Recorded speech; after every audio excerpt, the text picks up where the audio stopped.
Ofundisayo uVabakshini Maharaj. Ake sikhulume futhi noma sisebenze ngama-angles futhi. Ngizothi ngino-A la, ngino-B la, dwebula omunye umugqa wami, ncase, dwebula omunye umugqa wami, ngino-C wami la, ngino-D wami la. Sengizama-ke manje ukuthi ngifakele ney'nombolo, u-E wami lo sibambile phakathi nendawo.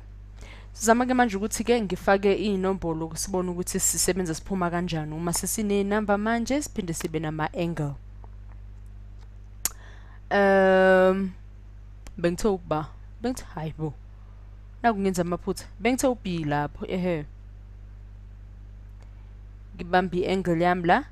Angithembe manje njengoba usuwazi ukuthi yini ama-acute angle, yini usuwazi ukuthi yini ama-right angle nama-obtuse angle, sekokusiza ukuthi uthi uyibuka nje kahle i-angle yakho noma sebekunika i-degree yaleyo angle usuyazi kahle kahle ukuthi i-angle inhloboni leyo, awusadideki nje kalula.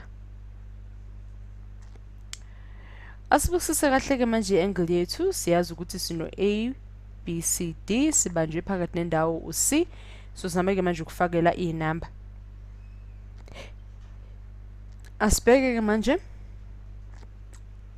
bangithi ngiyahlanganisa u-BED no-CED. Ngingakubiza ngani? Ngama-angles a-adjacent. Adjacent angles. Mphinde ngixhume no CED, ngithi yini? I-straight angle.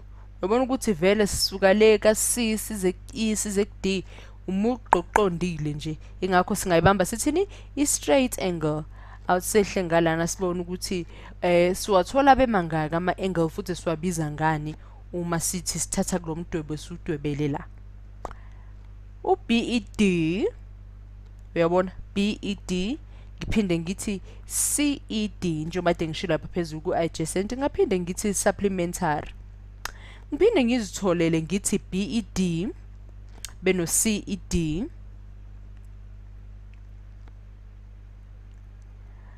ngithi mhlawumbe bangenziwa u-180 degrees njengoba ngibhalile lapha eceleni.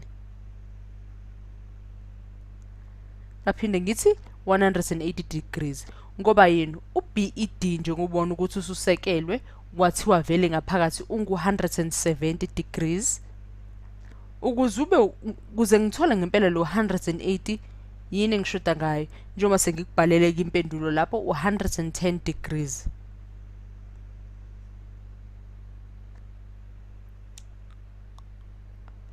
Kupho kunye singazami ukukuthola.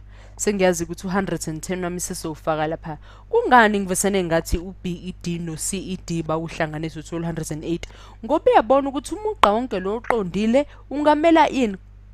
Khumbula kade sisebenza nge-protractor ethi ukuthi uhafu wendilinga yini? U-180 degrees. Ngakho sesitsheliwe ukuthi u-BED ungu-70 degrees, ishoda ngo-110 phela ukuthi kube njani? Kube u-180 degrees. Asiqhubeke-ke manje nama-angle esamanye singawathola. Siwabone ukuthi awobani ama-degree akhona. Siziqhuba sithi CEA, uyabona u-CEA wethu plus 110 uzosipha 180 ngoba uyabona ukuthi la kume khona value AEB kungaba u-180 ngobani? Ngoba ngabe uhafu wendingiliza ibe u-180 degrees. Ngakho ukuze sifinyelele ku-180 degrees njengoba sithatha u-110 shoda ngo-70 degrees ukuthi siyibambe ku-180 degrees.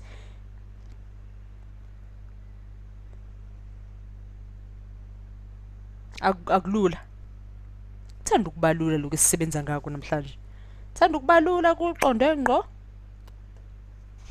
Akusiyona nje into engathi mhlawumbe inendida. Singaqhubeka phela siyashoda lapha ka-E. Yabona la ubambe khona u-E siyashoda nge-angle la AED. Yabona ku-CEA no-BED njengoba ngibhalela ukuthi a-vertical. Sisashoda kodwa-ke impela ngubani? Nge-angle i-degree yakhona yalaphi yaka AED.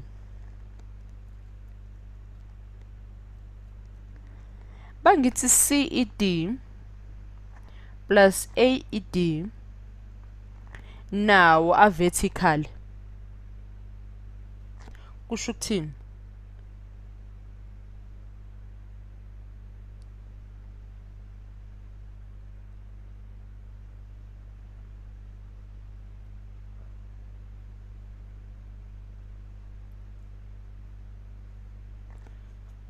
Kusho ukuthini? Mina nje ngikubonayo ukuthi kusho ukuthi siyafinyelela maduze kwimpendulo yethu. Kulula kakhulu ukuthi sifinyelele kona. Yabona la ngaphakathi ka-AED. Ngase sizofika nje ngokukhulu ukusheshsha ngoba uyabona ukuthi sifunani uhalf wendingiliza lo. Uhalf wendingiliza usipha bani u180 ama degrees.